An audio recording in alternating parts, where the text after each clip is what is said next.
Harry Potter and the Deathly Hallows. When the Harry Potter books and films were first gaining popularity, some religious groups boycotted it for celebrating the occult and witchcraft. However, those who stuck with the series all the way to the end could see clear parallels between the story's hero and Jesus Christ. Harry has humble beginnings, yet is told from a very young age that he's the chosen one. In the Deathly Hallows, Potter sets out on his own quest in the wilderness where he overcomes temptation. In the end, he accepts that he must sacrifice himself for the greater good and is struck down. He visits a heavenly place and speaks with a wise bearded man in white before returning to his earthly body and defeating evil. Apparently, when looking for ways to conclude the Harry Potter saga, J.K. Rowling looked no further than the greatest story ever told. The Matrix Reloaded. If you've studied The Matrix, you know that nothing that made it into those final movies is there by mistake. In The Matrix Reloaded, eagle-eyed viewers may have noticed that Agent Smith pimped out his ride with some sweet vanity plates. IS-5416 might just look like random letters and numbers, but good Christians will know that this is a reference to the Bible, Isaiah 54:16, which reads, "Behold, I myself have created the smith who blows the fire of coals and brings out a weapon for its work. And I have created the destroyer to ruin." This is basically Agent Smith's Ezekiel 25:17. It sounds super cool, but it's a little long to fit on a license plate. The Truman Show. Do you ever feel like some omniscient being is watching over your every move?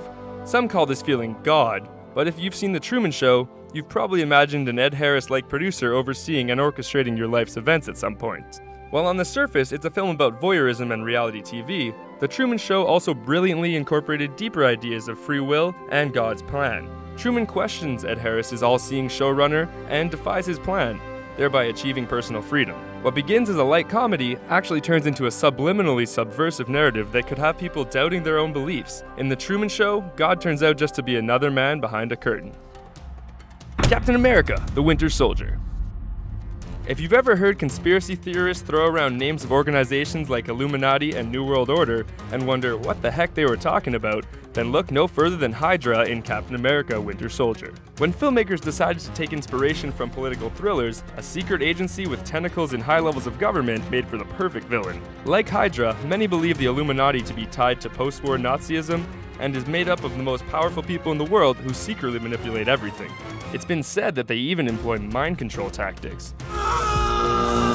Pierce's line in The Winter Soldier about tearing down the old world to create a better one is basically what people refer to as the New World Order. What's fact and what's fiction here remains to be seen.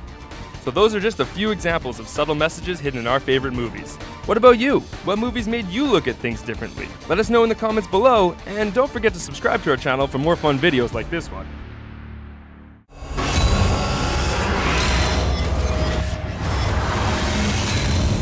Jam Master Jay got shot and killed. Pac got shot and killed. Biggie got shot and killed. X just got shot and killed. It's a shame. But the greatest shame is, what about all of the young men and women who are not celebrities getting shot and killed?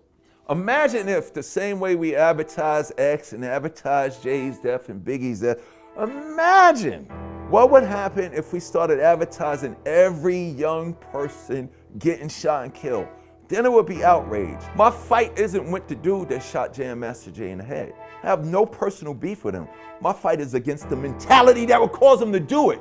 Pac got shot, hip hop mourns for 2-3 weeks, and then we go back doing the same bullshit, same ideas, concepts, and images, like having a gun is cool, not changing the conditions that killed Pac. So, of course, 2 weeks later, another motherfucker's going to die and Biggie's going to die. Then we do the same thing. We make tribute records and we talk on he's a legend and that. The thing is, when the first shooting happened, let's do something so that it doesn't happen again. Why having a gun and shooting motherfuckers is cool? That's a hip-hop mentality with it, because I'm from the hood, this and that. No, we created hip-hop so we didn't need street gangs and drug dealers. That excuse is Arnold Schwarzenegger and Bruce Willis, and they make violent action films. So my thing to anybody in hip-hop saying it's acceptable because it's entertainment, no, it's different.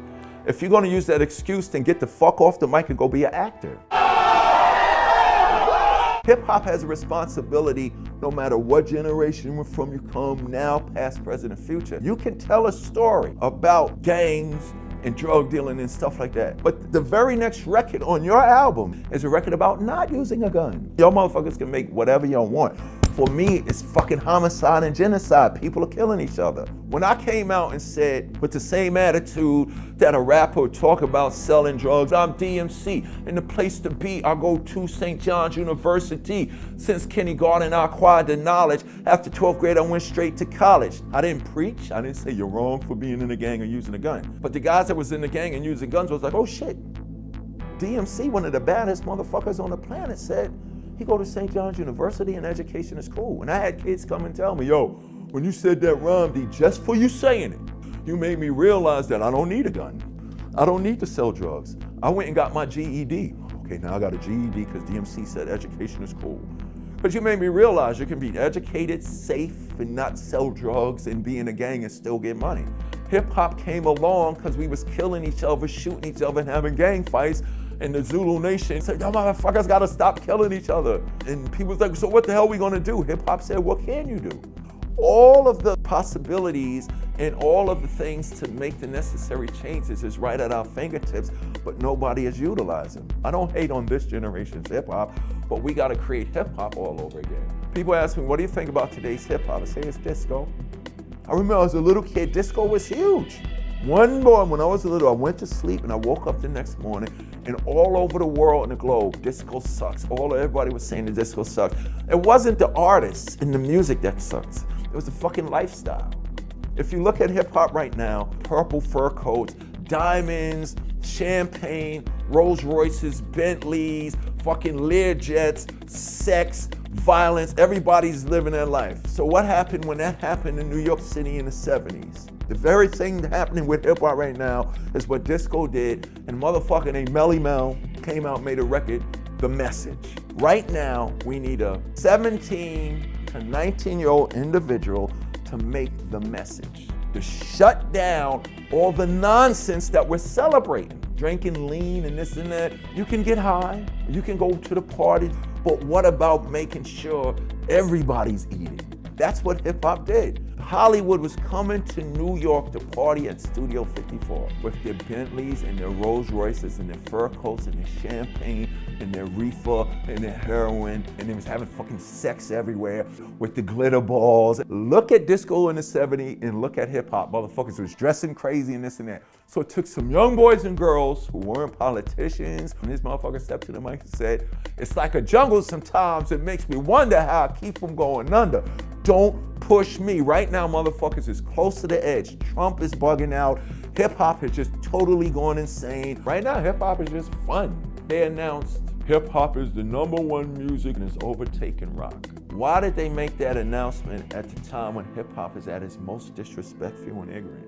It's always been #1, but why didn't they make that announcement when Public Enemy was killing? Why didn't they make that announcement when KRS-One was killing? Okay, yeah, because there's more downloads and streaming and stuff like that. There's more people listening to hip hop at the most fucking stupid, ignorant time in its history. You should have said that 50 years ago when it was competing with rock. I opened for ZZ Top. We opened for The Clash. Why didn't you announce it then? Why? Because we were clean and we didn't curse and it wasn't about sex and shooting? But it's a problem when you say it's popular now because motherfuckers are shooting, killing X and taking Xanax and all of that. Don't announce that shit. Play some fucking records about the kids not doing it so another X don't gotta die. That's the problem. When we created hip hop 45 years ago, things started to change. The powers that be started to notice something. We need groups that look like Migos rapping like De La Soul. We need a guy that looks like Lil Wayne talking like KRS-One. We need a guy like Drake making records like Chuck D, a Public Enemy doing. I'm not talking about to sell records and be #1 rappers, to see change in the everyday lives of our people. Somebody said 10 years ago, if aliens came to Earth and looked at hip hop in the last 15, 20 years, they wouldn't know what was going on. But prior to 15, 20 years, every time there was an issue in our community, in our music, in society, that very week a rapper would make a record about it. Look at what's been going on globally in the world. Look at what's been going on in America. We went through 2 Gulf Wars, all the crime in the streets, all the shootings, the police shooting kids, the white police shooting kids, kids shooting kids, the disrespect of our women is fucked up politically with Trump, the education who sucks. They're taking all the necessary programs that work out of all the communities, and nobody's talking about it. Not just the rappers, none of the rock stars or none of the pop stars are addressing the issue. There was a time where as soon as something happened in media that was happened historically, we all jumped on it. Now this current generation sits back because they think it's not cool to talk about doing something right. These kids now get more attention if they talk about their Xanax problem and how much lean and codeine they take. Run DMC smoked more weed than God could possibly grow on this green earth. We never put those images and concepts on our records. I drank more liquor than the earth could produce. I was sending in orders before they could even make it in the distillery. I was going directly to God, send me my liquor now. But I never put those images, concepts on a record. Why?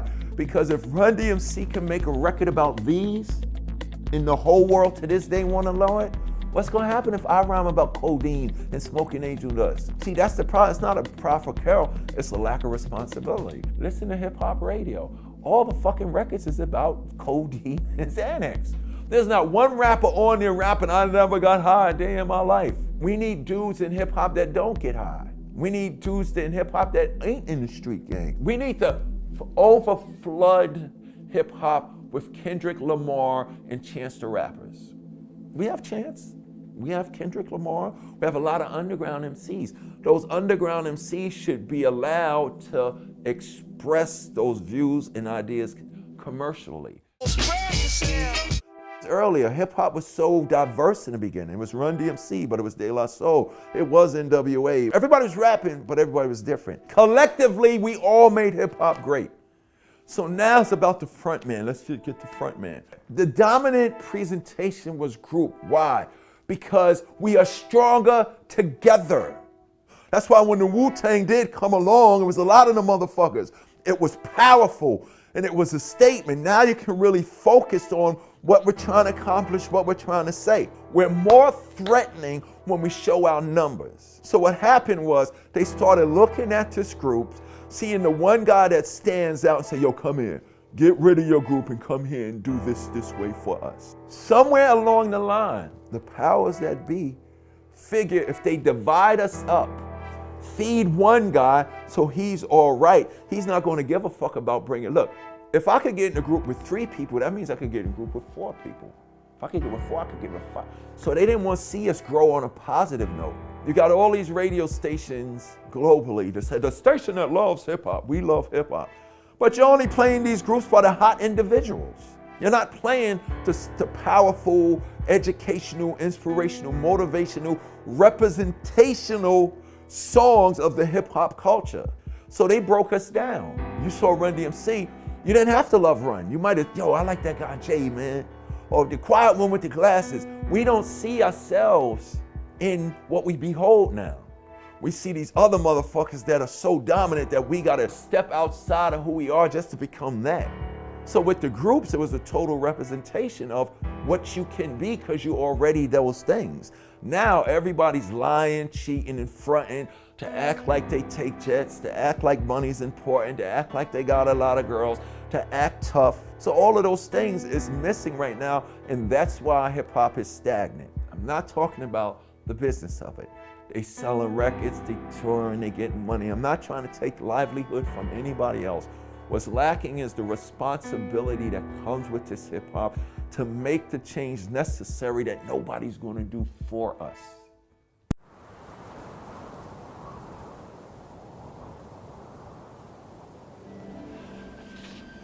Dear Dr. Brown, on the night that I go back in time, you will be shot by terrorists. Please take whatever precautions are necessary to prevent this terrible disaster. In the 1985 classic Back to the Future, at a scene called the Twin Pines Mall, we will bear witness to a sudden surprise terrorist attack, perpetrated by a group of Muslim terrorists. The attack is at the Twin, which is a reference to the Twin Towers. When we turn the sign upside down, the digits on the clock read 911 or 9/11. The Twin Pines are a symbolic representation of the Twin Towers. Before the terrorist attack, the twins are present, but after the attack, the twins are gone, replaced with a single pine. This takes place on 9/11, where the twins are destroyed and replaced with a single tower, the One World Trade Building. Also at this scene, Doc shows us 2 stopwatches, both of which display encoded 9/11s. Is this only a coincidence?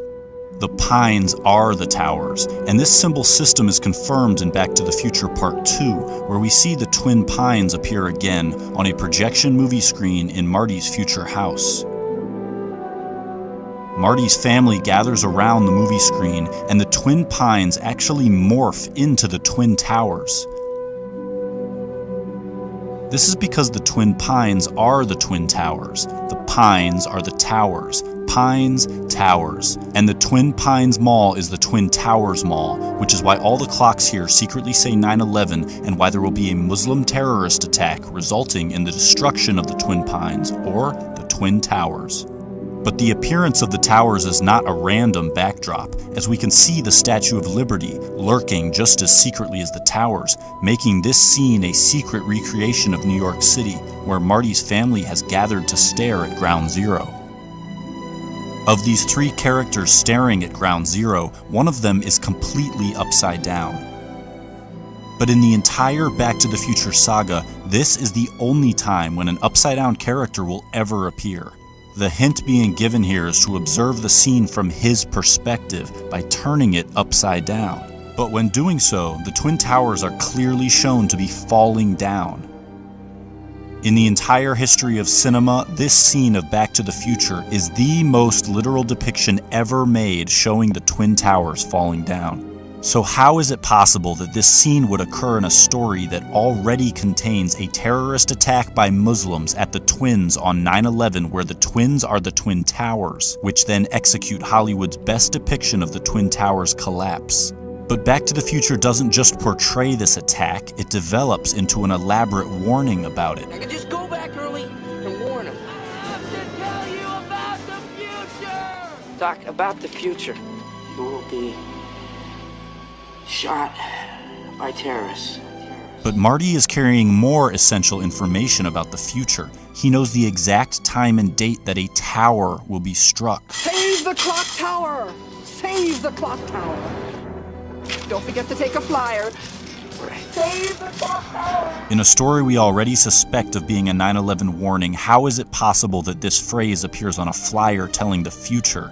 Then, when the tower strike takes place, a giant flaming 9/11 is ignited in the street. Save the clock tower! Marty knows exactly when and where this tower strike will happen because it's all written on this flyer and placed in his hands, but something lurks in the background overseeing this transaction. But why does this symbol hover while Marty is forewarned about the tower strike? It's what's happening right now inside everybody is they're going, who am I? What do you feel when you say the word I myself? That today, I'm not what I think I am. I'm not what you think I am. I am what I think you think I am. So we live in this perception of a perception of ourselves. Hence, my identity is made by what my parents think I should be. My identity is made up by what my college or university thinks I should achieve. I don't think there can be any more fascinating preoccupation than that. Because it's so mysterious, it's so elusive. And at a certain point, I realized, hey, wait a second, if it's so easy to lose Jim Carrey, who the hell is Jim Carrey? At some point, when you create yourself to make it, you're going to have to either let that creation go and take a chance on being loved or hated for who you really are, or you're going to have to kill who you really are and fall into your grave grasping onto a character that you never were. I want you to find your own walk right now, your own way of striding, pacing, any direction, anything you want. Robert Frost said, 2 roads diverged in a wood, and I took the one less traveled by, and that has made all the difference. And that's why there's always an element of profound mystery in the problem of who we are. Because what you are in your inmost being escapes your examination in rather the same way that you can't look directly into your own eyes without using a mirror. You can't bite your own teeth. You can't taste your own tongue. And you can't touch the tip of this finger with the tip of this finger. Doesn't it really astonish you that you are this fantastically complex thing, and that you're doing all of this and you never had any education in how to do it? You know, and then at some point of your life, you have to go, I don't care what it looks like. You know, I've found the hole in the psyche, and I'm going through, and I'm going to face the abyss of not knowing whether that's going to be okay with everybody or not. I believe that if we are honest with ourselves, that the most fascinating problem in the world is, who am I? What do you think you are? We speak of coming into this world. We didn't. We came out of it. You and I are all as much continuous with the physical universe as a wave is continuous with the ocean. The ocean waves, and the universe peoples. Basically, when you're really firing and it really works, it's like musicians have said it, or writers say it, you're just channeling. That's why you say that divine inspiration, it just passes, you're just letting it through you.